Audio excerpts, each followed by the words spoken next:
Welcome back to Literature Guide. Before I begin, I wish you all Happy Republic Day. Today's video is about one of the oldest and greatest epics in literature. I am talking about Beowulf, the Anglo-Saxon poem. I have already produced a video on Anglo-Saxon poetry. You can watch that video if you visit my channel. As far as this video is concerned, it is about Beowulf, the oldest epic in literature. It deals with the heroic deeds of the hero Beowulf, and it reminds us of Lord Tennyson's poem Ulysses. The poem is written in Homeric style, though it is not purely an English poem. It appeals to every reader. The poem belongs to the category of non-Christian poetry, or we can say pre-Christian poetry, and it describes the adventures of the hero Beowulf, how he wins over his enemies. Grendel, the villain of this particular epic, he wins over Grendel and his mother, and in his old age he kills the fire dragon, who is the guardian of a huge treasure.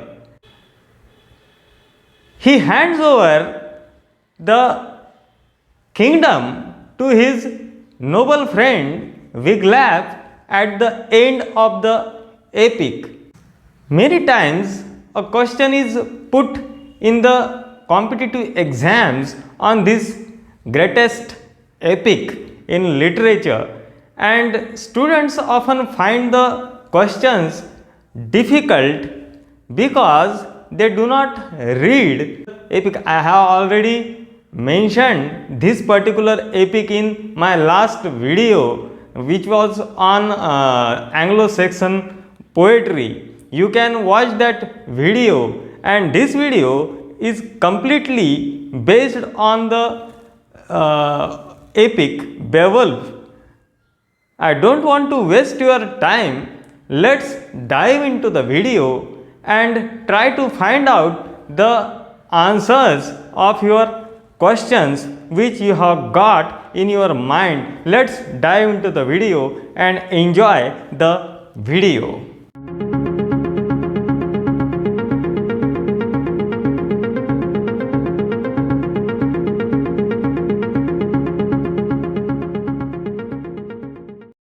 Beowulf. Beowulf is a masterpiece of Anglo-Saxon poetry which presents a picture of the primitive age. It is a non-Christian poem which can be deemed as the oldest and greatest epic of the Teutonic age. The heroic poem Beowulf begins with a prologue which clearly indicates the poetical tradition of old literature. Beowulf transports the reader back to the first half of the 6th century. It is important to note that the character and subject matter of Beowulf is not purely Anglo-Saxon. The Anglo-Saxon poem Beowulf displays the heroic deeds of Beowulf. The poem contains 3,182 lines. The story of Beowulf is quite similar to the old sagas. It is described with directness of speech.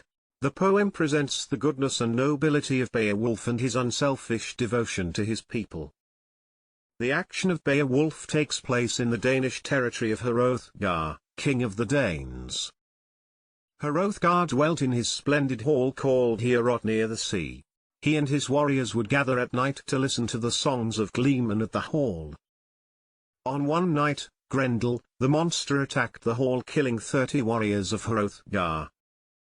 The monster, Grendel, took away the body of Hrothgar's warrior to his lair under the sea, and devoured it. The attack of Grendel became frequent, and fear and death ruled over the Danish region for 12 years.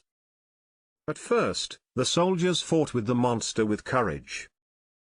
But they gave up their attempts when they found that no weapon could harm Grendel, and they fled. The hall of Heorot was deserted due to the frequent attacks of the monster. Finally, the tales of Grendel's havoc reached to the land of the Goths. The readers get acquainted with the Geatish young hero Beowulf, who dwelt in the house of his uncle, King Hrothgar. When Beowulf heard the story of the monster called Grendel, he resolved to fight the monster. Beowulf was good at swimming and had confronted many mighty whales, seals and walruses in the northern sea in his young age. He decided to abate the panic and suffering of the Danes, who were his father's friends. The poem Beowulf comprises the supernatural and romantic elements which appeal to every reader. The poem presents description of banquets, adventures, scenes of funeral rites, and counsels of wisdom. There is a fine description of Beowulf's meeting with King Hrothgar and Queen Wiglaf. The eponymous hero of the poem, Beowulf, reaches the shores of the Danish island with his 14 noble and brave companions. Queen Wiglaf offers a mead cup to Beowulf and his companions. Beowulf and his companions are given warm welcome by the Danes. When the night falls on, the whole atmosphere is filled with fear and terror in Heorot.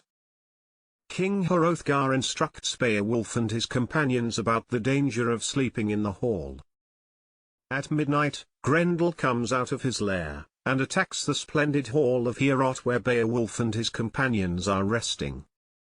Grendel attacks the nearest sleeper and grabs the prey in his steel claws and crushes the bone frame and devours his prey mercilessly. Grendel approaches and attacks Beowulf and stretches out his mighty claw to reach Beowulf. Grendel is attacked by the soldiers with war axes, spears, and swords, but it is of no avail. Beowulf gathers his force and strength and grapples the arm of the monster and pulls at it with great force. The arm of Grendel is wrenched off at the shoulder, which leaves the monster in pain. Beowulf is also severely wounded by the monster. Grendel manages the escape, shrieking with pain across the moor. He goes back to his lair in the marshes.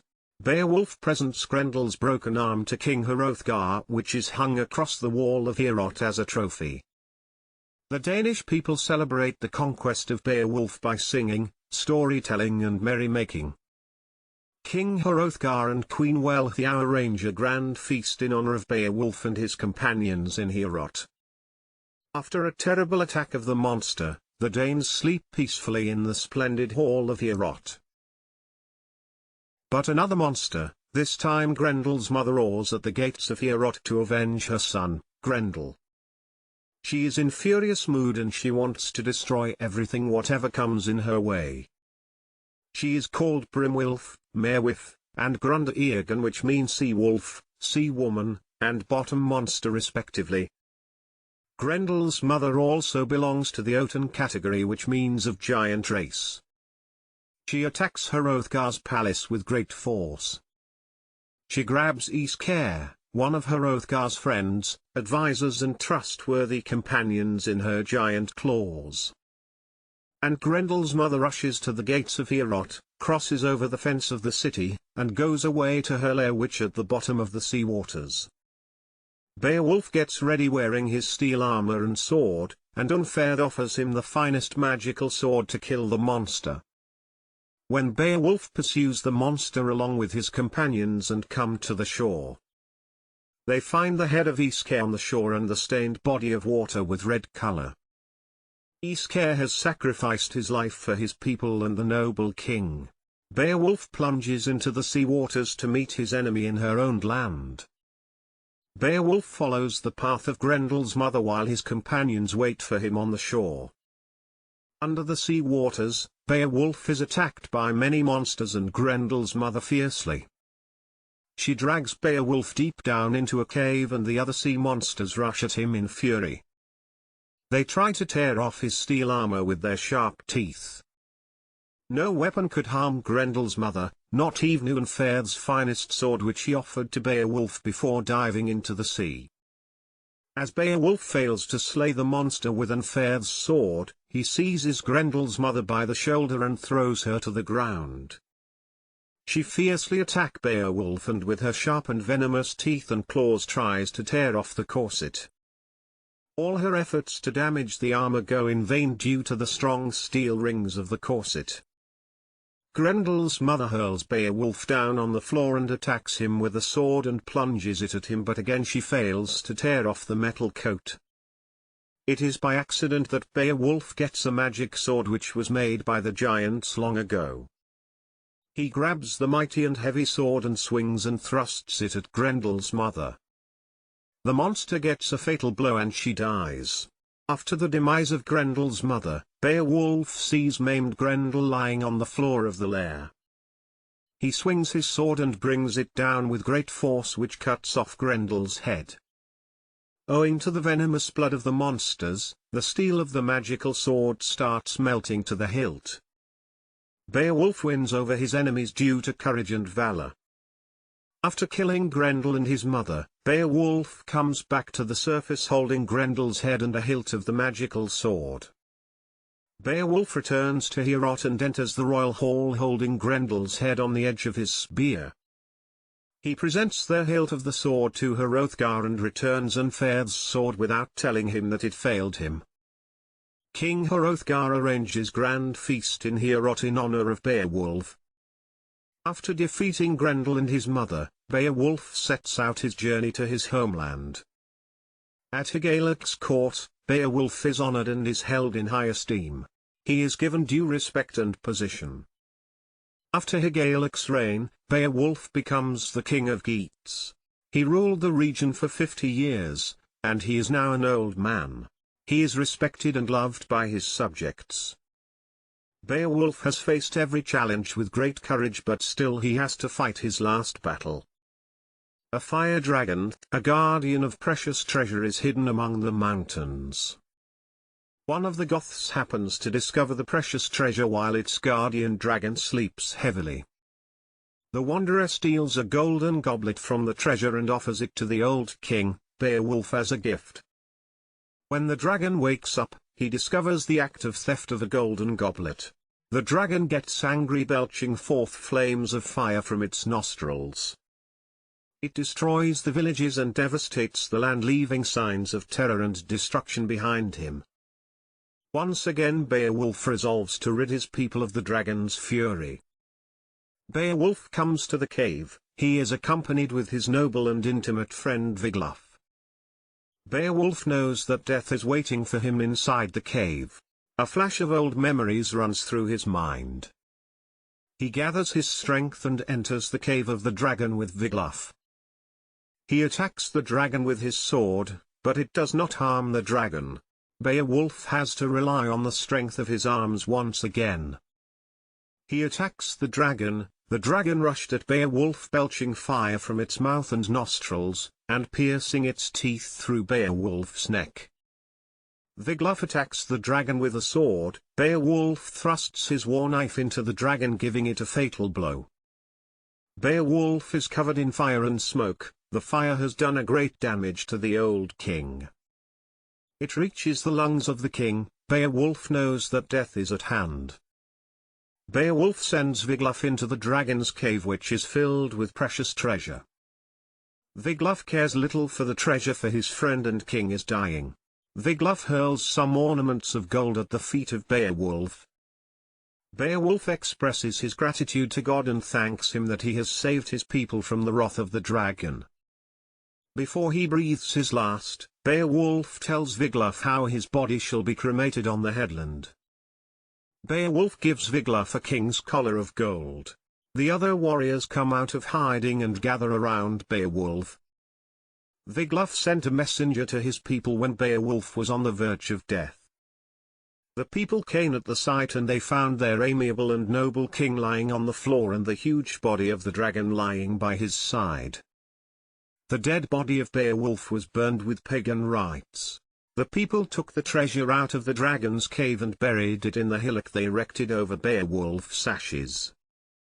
Wiglaf, the king of Goths and his subjects, mourned the passing of their brave and noble king, Beowulf.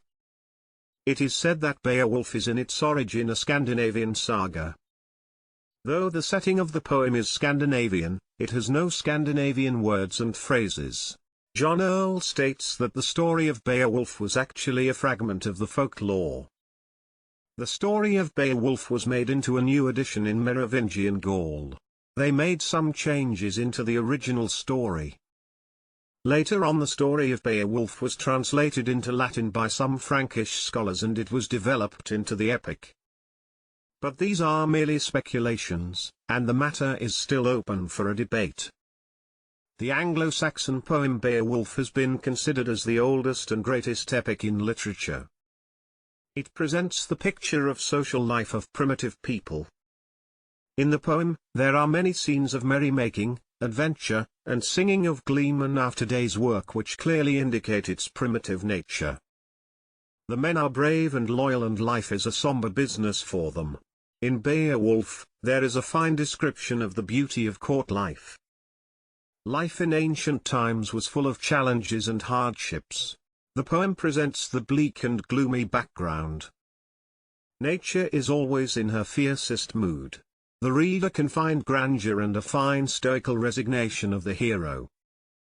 Arthur Compton Rickett has aptly remarked, "What Achilles is to the Greek, Romulus to the Roman, Charlemagne to the French, Beowulf is to the Englishman." Though Beowulf presents the scenes and people of Scandinavia, the one great towering figure is that of Beowulf, who is a symbol of the English ideal of courage and nobility. How is the video? I hope you liked the video. I have produced many videos for you. If you watch my channel or if you visit my channel, you will find many important videos which have been produced on this channel for the students of English literature. If you really like my videos, do like and subscribe Literature Guide so that I can provide you as much information as possible. I have already mentioned that this channel serves the student community, particularly the students who are studying English literature, and this channel work for the students. I have already mentioned this thing in my last videos. I don't want to repeat that thing again and again. And if you really like my videos and the videos on my channel, do like and subscribe. Actually, your subscription and your likes and your comments encourage me to produce many videos on different topics of English literature. I will meet you soon with a new video on an interesting topic. Meet you. Please subscribe Literature Guide.